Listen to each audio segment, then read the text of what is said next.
was convinced my husband's son hated my guts. He would always watch me from a distance, his gaze a dark, unnerving stare from the shadows. Then, I stumbled upon a trending post on a local forum. If my parents get divorced, how do I get my mom to take me? She's not my birth mom, but I like her. The kitten wasn't born from her either, but the kitten gets to stay with her. Why can't I? Can a person turn into a kitten? Sensing the poster was just a kid, some users decided to tease him. Why don't you try forging a paternity test? A few days later, 6-year-old Leo Hayes, holding a DNA test report, knocked on my bedroom door. Just before I saw that post, I was instructing the staff on organizing the seasonal wardrobe change. Not too far away, Leo was hiding behind a wall, half of his little head peeking out, his dark eyes fixed on me. I sighed. I honestly had no idea how to connect with my stepson. His father, Joe Hayes, and I were in a marriage of convenience. He was consumed by his work and worried the staff would mistreat his son. My family's business was on the brink of collapse, desperate for a lifeline. It was a perfect match. Before the wedding, Joe warned me that his son was unique, quiet. He asked me to be patient and just make sure the staff didn't bully him. So, on my first day as lady of the house, I had security cameras installed in all the common areas. I tried to talk to Leo, to draw him out, but he remained cold and distant. That all changed the day I fired the nanny who had raised him since he was a baby. He cried his eyes out. And from that day on, he was always there, in the distance, staring at me from the shadows. I was racking my brain for a way to bridge the gap between us when the algorithm blessed me with that post. At first, the title seemed like a call for help. Evil stepmom has moved in. How does a smart kid fight back and not get bullied? It was clearly from a child's perspective. I clicked on it out of curiosity. The poster's mix of childish innocence and adult-like phrasing was oddly charming. He described his family as wealthy, a single dad with a young son who had just remarried.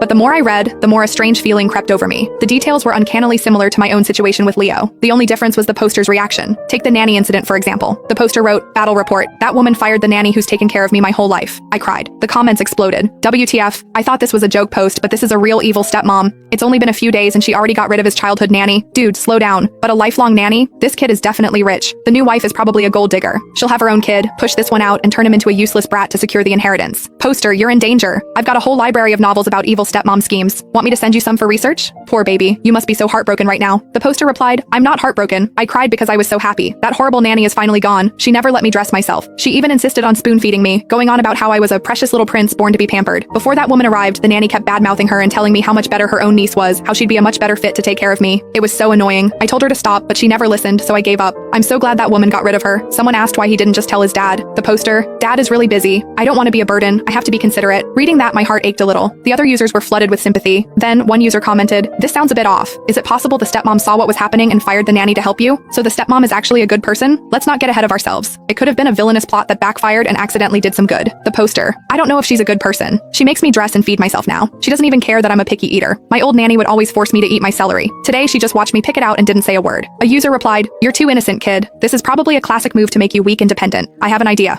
A test to see if your stepmom is truly good. You seem smart and articulate for your age, so here's the plan. If